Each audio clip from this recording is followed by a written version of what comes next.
Awal pagi tadi, saudara, saya nampak memang mengamuk habis. Oh, mengamuk habis. Ya amat-amat pada menteri. Marah betul dia saya, saudara. Ada teman-teman hantar surat, hantar kiriman saya. Wow, dia kata. Oh, begitu sekali Datuk Seri Anwar Ibrahim membelasah pihak-pihak yang mempunyai kepentingan politik dalam isu ini cabaran terhadap enactment Kanun Jenayah Syariah Kelantan yang dilakukan oleh Nik Enil, saudara. Jadi menurut Datuk Seri Anwar Ibrahim, dia geramlah juga. Sebab itu dia kata kerajaan berpendirian untuk menghormati keputusan yang bakal diputuskan oleh Mahkamah Persekutuan dan Ketua Hakim Negara Tun Tengku Tuan Maimun Tuan Mat. Dalam isu ini, dia kata bagaimanapun ia tidak menghalang kerajaan untuk melakukan penelitian, perbincangan berhubung kes itu melalui jawatankuasa khas yang bakal bersidang untuk pertama kali pada 4 Disember akan datang. Jadi jawatankuasa telah pun dibentuk. Sebenar-benarnya, saudara, banyak orang tak faham. Saya semalam tak nak mengulas. Tapi selepas saya membaca, menatap banyak laporan-laporan, tak salah kalau Datuk Seri Anwar Ibrahim mengamuk. Kerana kemarin ada himpunan diadakan di hadapan Istana Kehakiman di Putrajaya. Dan ia dijadikan sebagai satu himpunan politik. Kononnya, apa yang sedang berlaku sekarang ni, dia melakukan serangan terhadap Mahkamah Syariah. Sebenar-benarnya isu ini bermula di Selangor apabila enactment Mahkamah Syariah dilihat antivirus ataupun bertentangan dengan Undang-Undang Persekutuan. Dan sebab itu, Duli Yang Mulia Sultan Selangor menitahkan agar diadakan kajian oleh Mahkamah Syariah agar selari supaya tidaklah nampak ada percanggahan. Jadi dalam keadaan begitu, Nik Elin Zurina dia juga memfailkan petition sebab katanya terdapat 20 percanggahan yang ada dalam enactment Mahkamah Syariah di Kelantan yang tidak selari dengan Undang-Undang Kerajaan Persekutuan. Dan ini ada bertentangan.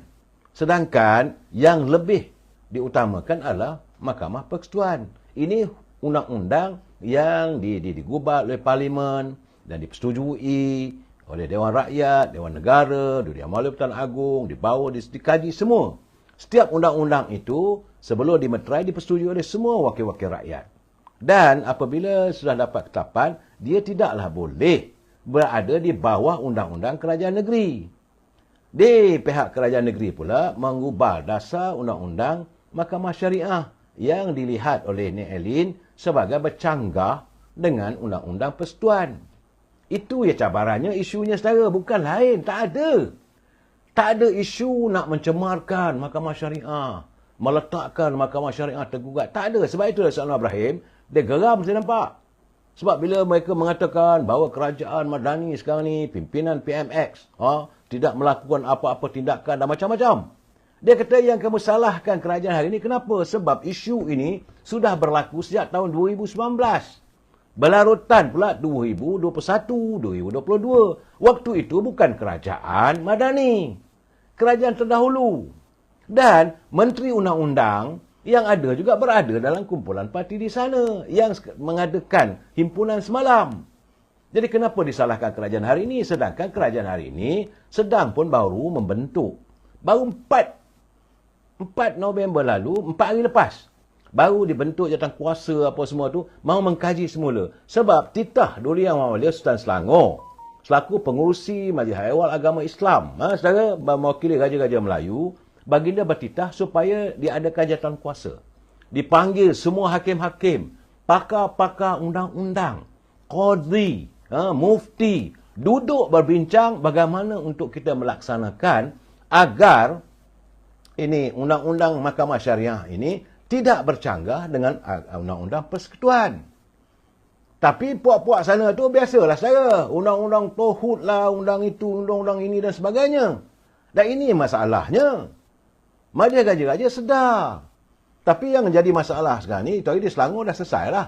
Sebab dia adakan kajian dan sebagainya. Tapi di Kelantan, apabila mahu dibuat kajian, maka dianggap sebagai mencabar Undang-Undang Mahkamah Syariah Kelantan.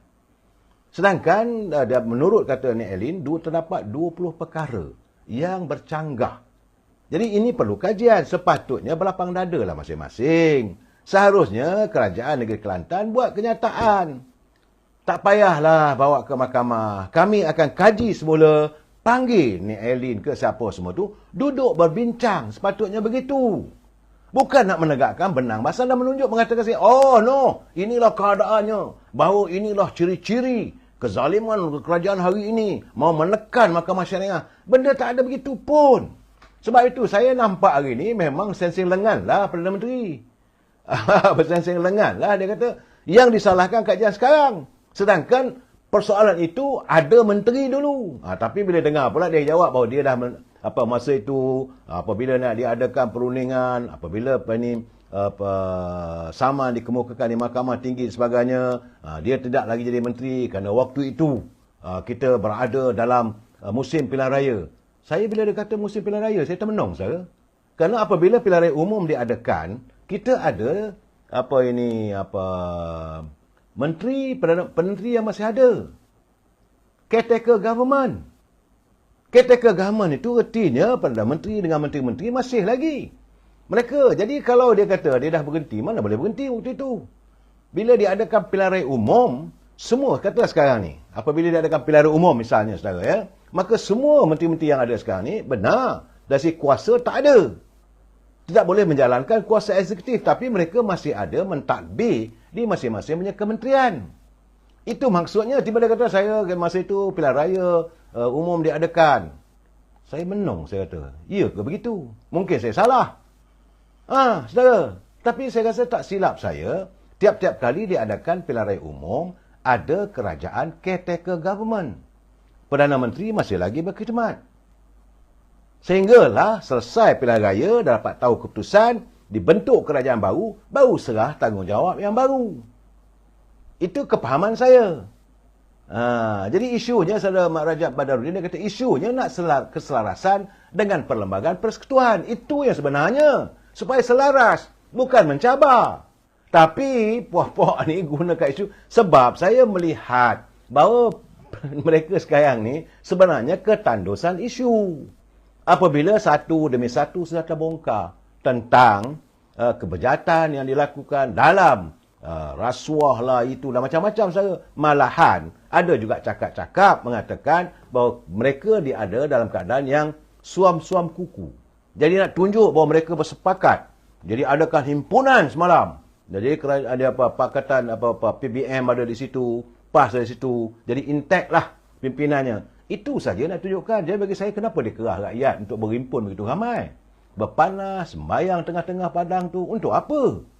Apa isunya? Sejauh mana benarnya Nek Elin ini mencemarkan wibawa Mahkamah Syariah Kelantan? Sebab dia minta kajian tentang 20 perkara. Dia minta supaya Mahkamah Persekutuan yang menetapkan sejauh mana. Jadi saya yakin tentulah mahkamah akan buat keputusan. 9 hakim, mereka pada pandangan saya lah, saya tak mau mendahului secara contempt of court. Tapi saya berkeyakinan tentulah mahkamah berpandangan sesuatu undang-undang ataupun enactment kerajaan negeri itu tidak boleh mengatasi undang-undang yang digubal oleh persekutuan. Jadi sebelum nak gubal, macam rang undang RUU 355 dulu saudara. Bagai nak rak. Kita nak laksanakan hukum hudud. Kita nak laksanakan RUU. Waktu itu kerajaan pimpinan Dr. Sri Najib. Dia kata, okey, bawa lah. Bila bawa benda itu tak dapat terlaksana. Kemudian bila berubah kerajaan, mereka adalah kerajaan, jadi menteri. Kenapa tak laksanakan? Kerana sebenar-benarnya, saudara, apa yang mereka lakukan salah. Sepatutnya sesuatu yang menyangkut soal hukum agama Islam, undang-undang yang menyentuh soal agama Islam, mesti diadakan perbincangan dengan raja-raja Melayu. Tak boleh terus bawa ke parlimen. Sepatutnya pimpinan kerajaan negeri, yang kerana itu yang dibawa daripada Kelantan ke Terengganu ke, dia akan menghadap raja-raja Melayu. Tuanku, kita nak buat pinda akta ini. Ini maksudnya. Kalau raja-raja Melayu bersetuju, barulah bawa perkara itu ke parlimen. Bukan terus pergi ke parlimen.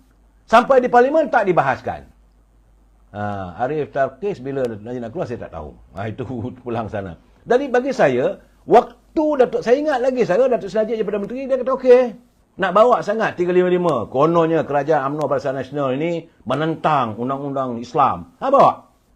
Bila bawa tak dapat terlaksana, buat mandu sendiri. 2 kali bawa apa jadi?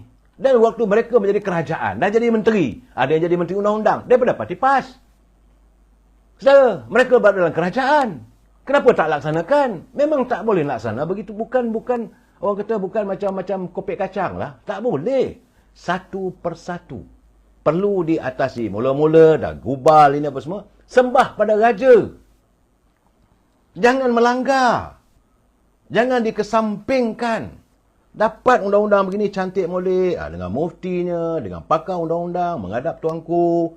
Ini kami sembahkan tuanku. Patik, hamba-hamba patik merasakan perlu diadakan pindaan Akta Undang-Undang Islam.